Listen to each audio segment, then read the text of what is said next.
ñi fi nekk bokk mouvement Jóg Jotna bokk mouvement Mbour Justice nekk ay citoyen lambda Mbour bokk FRAPP département Mbour bokk FRAPP commune de Mbour bokk FRAPP secrétariat exécutif national bu FRAPP jóge Dakar yéen ñëpp ñi fi nekk ñu ngi leen di nuyu yéen ñëpp ci seen tur ak seen sant waxtaan bi nag jàmm la du jàmm waa mouvement Jóg Jotna seen président nekk ni seen njiit nekk ni ñoo ñu invité ca ñaan yi ngir jox ay information ci coowal suuf bi nga xam ne moo fa am te coowal suuf yi am commune de Malicounda bëri na loolu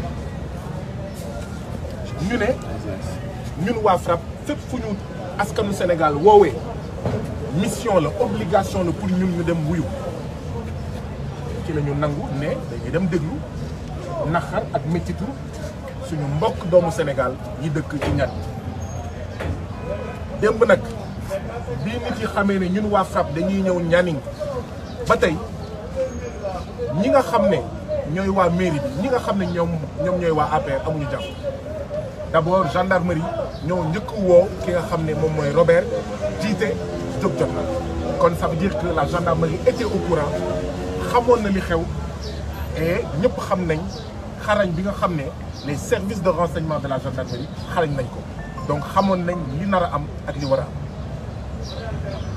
les partisans du maire Maguette Sène mi nga xam ne askanu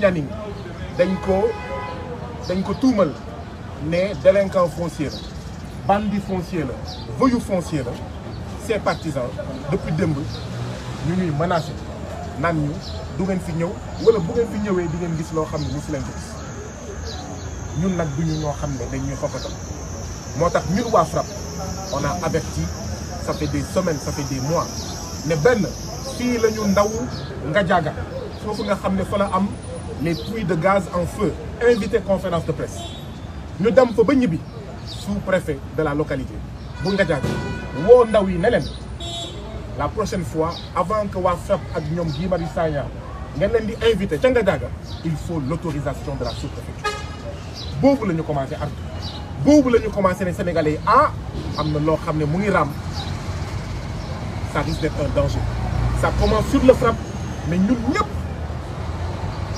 nous sommes en danger parce que ñun waa FRAPP ay sénégalais lañu bu ñu nekkul sénégalais sax ay africains lañu luy ndeyu ñu ne am na localité ci Sénégal boo xam ne waa FRAPP wala waa Mbour Justice wala waa Jóg Jotna wala waa Y'en a marre amuñu fa accès on est allé à Ngadiaga def suñu conférence dem ñu invité une deuxième fois gendarmerie di leen di xooxatal ñu ne sénégalais yi moytu leen ndaxte Sénégal mooy réew moo xam ne da ngay ñëw pour déposer lettre préfecture ñu jàpp la léegi nga bëgg a dem dans une localité pour taxawu sa askan ñu bëgg la xooxatal ñu bëgg la torox ñu demoon Médina Wandifa ngeen ko xamee ci turu xëy na croisement Diarou fàttaliku ngeen li nga xam ne moo fa xew foofu tamit le député maire Malang Seyni Fati askan wa fa nekk tuumal ko ne voyou foncier la délinquant foncier la ay ñooñam ñu taxaw ci buntu dëkk bi ne duñ fa dugg on a réussi à entrer ci biir conférence de presse bi ñuy sànni xeer ba conférence bi ni muy jeexee gendarme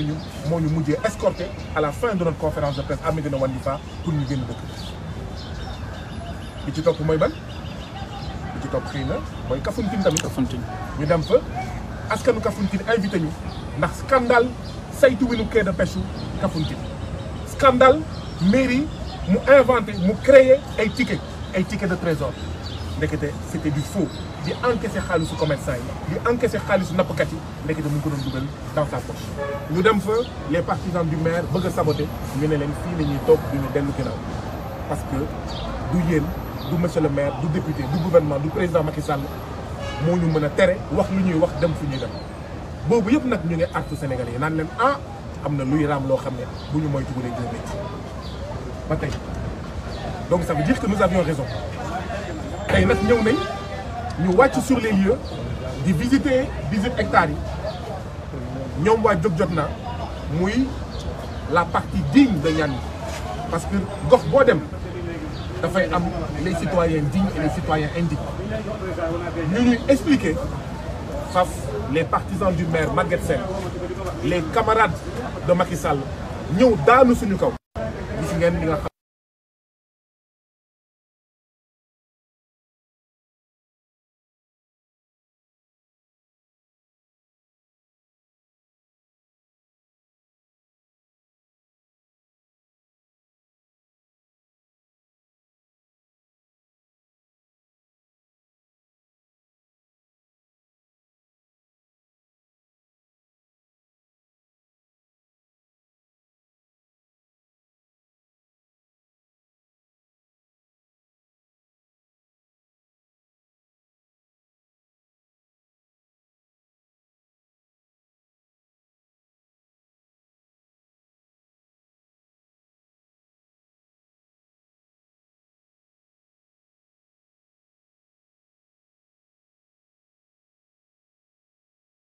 Ils ont une surcharge de travail. Ils ont un volume de travail extraordinaire. Ça veut dire que ben gendarme sénégalais mu ngi def liggéeyu ñeenti gendarme ku def loolu xam nga ne mais gendarme du sonal ku def loolu mais xam nga ne yaa ngi défendre askanu Sénégal yëpp.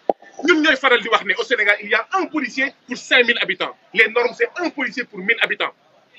ñuy décrire situation boobu donc un policier sénégalais mu ngi def liggéeyu juróomi policier du dëgg du yoon avec des salaires de misère ñu leen di toroxal. waaw te amuñu syndicat mënuñu wax donc mënuñu nangu nag gendarme yi ñu ñuy toroxal ñu toog di. xam nañ ne sax ne affaire bi sa gendarme yi ñoom ñoo laisser faire ñun nag tiit nañ pour ñoom. façon yii expliquer radicalisation bu tax ay nit dem toj police dem toj gendarme nañu xoolaat. Les institutions doivent être des institutions pour tous les citoyens sénégalais et pas des institutions pour la famille Faye Sall, pour l'APR, pour Benno Bokk Yaakaar. Monsieur le maire Maguette Sène, maire de la commune de Malicounda, li mu def depuis démb ba ci agression physique, agression verbale, agression psychologique yi mu def ci suñu kaw dafa am lu muy tekki. li muy tekki mooy. Monsieur le maire Maguette Sène de Malicounda moom mooy tamit directeur général bu COUD il a des choses à cacher il a des choses à cacher dafa am lu muy nëbb ça veut dire que ah waa jóg jot na mun na am de lu ñuy wax dëgg la ndaxte kat bu dee ñun mat nañ mat boo xam ne bañuñu sax le débat contradictoire ñun mënuñu rencontrer les deux parties en même temps dañuy rencontrer une des parties rencontrer nag waa jóg jot na même balaay ñuy rencontrer waa jóg jot na ñëpp xam nañ ne Sénégal ni mu amee coronavirus noonu la amee corona suuf il y a une épidémie de spoliation foncière il y a une pandémie de spoliation foncière jàngoro bi nga xam ne moo gën a métti ci Sénégal tey mu ngi tudd accaparement des terres maanaam kii moo suufu béykat kii moo suufu sàmmkat kii moo suufu baadoola département Mbour mbir moomu bëri na fa Guéréo Mbour la bokk am na jafe-jafe suuf Ndengler Jilaax am na jafe-jafe suuf Mbour la bokk Balabougou am na jafe-jafe suuf ci Mbour la bokk mais Kignanbour am na jafe-jafe suuf ci Mbour la bokk Nianing am na jafe-jafe suuf ci Mbour la bokk et cetera lim naa Ndengler lim naa Jilaax kon problème am na moo tax nag ñun ñu sol suñu dàll ne duñu seetaan suñu mbokk ñaan ñi ndaxte nag ñun waa FRAPP te jàpp naa ne mooy gis-gisu Mbour Justice mooy gis-gisu Y'en a marre suñu action c'est aussi pour travailler à édifier une nation forte et solide ndaxte lan mooy tabax nation forte et solide mooy bu waa Nianing amee jafe-jafe waa Dakar ñëw waa Casamance ñëw bu waa Casamance amee jafe-jafe waa Fouta ñëw bu waa Fouta amee jafe-jafe waa Kaolack ñëw waa Goudiri ñëw bu boobaa kenn dootul xoolati kii waaso bii la bokk kii diine bi la bokk kii tarixa bii la bokk donc ñun buñ ñu décoré wul kenn waruñu toroxal ñun buñ ñu soutenirul kenn waruñu dóor waaye dama bëgg muy leer l'intimidation ne passera pas ñun duñu ñoo xam ne dañuy xoxatal moo tax nag dañuy annoncé ne fan yii di ñëw dinañ ñëwaat fii ci Nianing ndaxte Nianing Sénégal la bokk te ñun ay africains du Sénégal lañu dañuy ñëwaat Nianing dañuy ñëwaat Nianing dañuy ñëwaat Nianing j'espère que bii pa dinañ si ànd ak suñu mbokk Mbour Justice dinañ coordination boo xam ne waa Y'en a marre dinañ ñëw waa Mbour Justice dinañ ñëw ñeneen ak ñeneen dinañ ñëw pour ñu pencoo alalu commune Malicounda pour ñu pencoo alalu Nianing ngir bañ ñu paacoo ko ngir bañ ñu paacoo ko ngir bañ ñu luubal ko mbir mi dafa war a leer réew mi dañ ko war a pencoo kenn waru ko paacoo te ñun pencoo moo ñu indi woon Nianing dinañ ñëwaat Nianing par la force dinañ waxtaan par la force dinañ def suñu réunion par la force dinañ def suñu rajo lii mooy li nga xam ne moo ñu indi woon léegi nag damay abdu président Macky Sall sama classe bi genre Guy Marius Sagna yi musuñu ut paaka musuñu ut jaasi musuñu ut gourdin musuñu doxantu sax ak coupe ongle musuñu ut fetal musuñu ut ngànnaay mais bu fekkee nii la nar a demee vous nous incitez à nous armer te dinañ ngànnaay ndaxte nag duñu toog seetaan ñu ñuy def lii police di toog di seetaan gendarmerie di toog di seetaan procureur toog di seetaan yow président nga toog di seetaan lii moo jur première vague ndaxte injustice bi dafa bëri lii moo nar a jur deuxième vague ñun nag li ñu tax a jóg mooy spoliation foncière bi bëri na et on va s'armer monsieur le maire bu Malicounda du ñun ñoo ñëw Malicounda nga yebal say ñoñ pour ñu toroxal ñu yow xanaa doo génn Malicounda xanaa naroo dem commune jàmbur dama bëgg muy leer monsieur le maire bu Médina Wandifa ñun ñoo ñëw sa dëkk nga jéem ñu toroxal xanaa yow naroo dem commune jàmbur ça peut aller très loin te ñun jàmm la ñu bëgg ñu ngi interpeller kilifa yi kilifa diine ça peut aller très très loin tey dama dégg ay ndaw yu Malicounda naan ñu dëkku leen fii amu leen lu ngeen fii def c'est extrêmement grave lii mooy xénophobie lii mooy régionalisme lii mooy communautarisme mais c'est normal bu ñu demee ba cim réew mu am un député bu ne nañu jël jaas yi mais c'est normal que d'accord ndànk-ndànk petit à petit ñuy semer les germes de la division communautaire dans ce pays là gis ngeen li nga xam ne xew na fële ca Diohine gis ngeen li nga xam ne xew na la chômage la pauvreté la jafe-jafe ci mbay njaayum géej gi problème bi du waasoo pël du waasoo séeréer du waasoo tukkuleur et piège bii la ñu bëgg a dugal nous on doit refuser ça suñu noon du séeréer bi suñu noon du wolof bi suñu noon du pulaar bi suñu noon du joolaa bi suñu noon du murit bi suñu noon du chrétien bi suñu noon du maanaam tijaan bi suñu noon mooy ñii di luubal alalu askanu Sénégal suñu noon mooy ñi nga xam ne ci seen saytu winu réew mi ci seen saytu winu suñu ay communes ils condamnent les populations à être les populations d'un des 30 pays les plus pauvres de la planète ñooñu ñooy suñu noonu et donc ñun ak lu ñu munti def ak lu ñu munti dóor bu yóbboon nañ ñu rey nañu éviter de tomber dans le piège de la manipulation des sentiments ethniques religieux et confrériques ak lu ñu munti def soyons assez responsables et ça j'en profite pour lancer un appel pour nous un appel pour ñi nga xam ne am nañ kóolute ci ñun am nañ cofeel ci ñun ak lu ñu munti def li ñu ma def ñaaw na li ñu ma def métti na li ñu def ñeneen waa jóg jot na ñeneen waa frappe métti na waaye ne cédons pas à la manipulation des sentiments religieux ethniques et confrériques léegi nag on va se défendre président Macky Sall yow laay waxal lii bu continuer yow foo demati ci Sénégal dinañ la tongali lii bu continuer monsieur le président si vous ne mettez pas un terme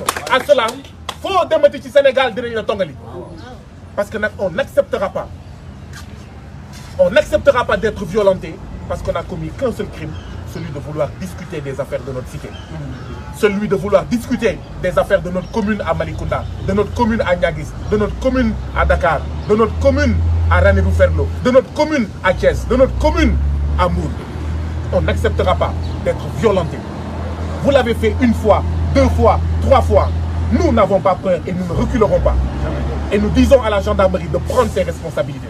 Nous disons à l'État du Sénégal de prendre ses responsabilités. Nous allons revenir à Nianing. Nous allons aller au Fouta. j'annonce que nous allons aller au Fouta pour visiter nos compatriotes sénégalais de Fouta qui n'ont pas de quoi boire, qui n'ont pas suffisamment d'infrastructures.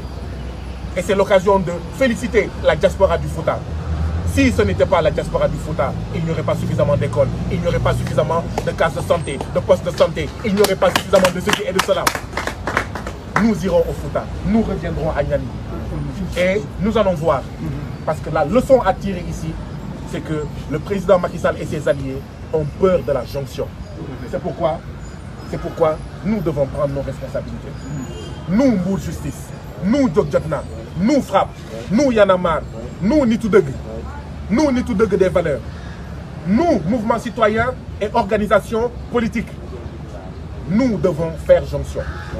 Nous devons fédérer les luttes. Nous devons fédérer les luttes parce que seuls nous sommes faibles. Seuls nous sommes vulnérables.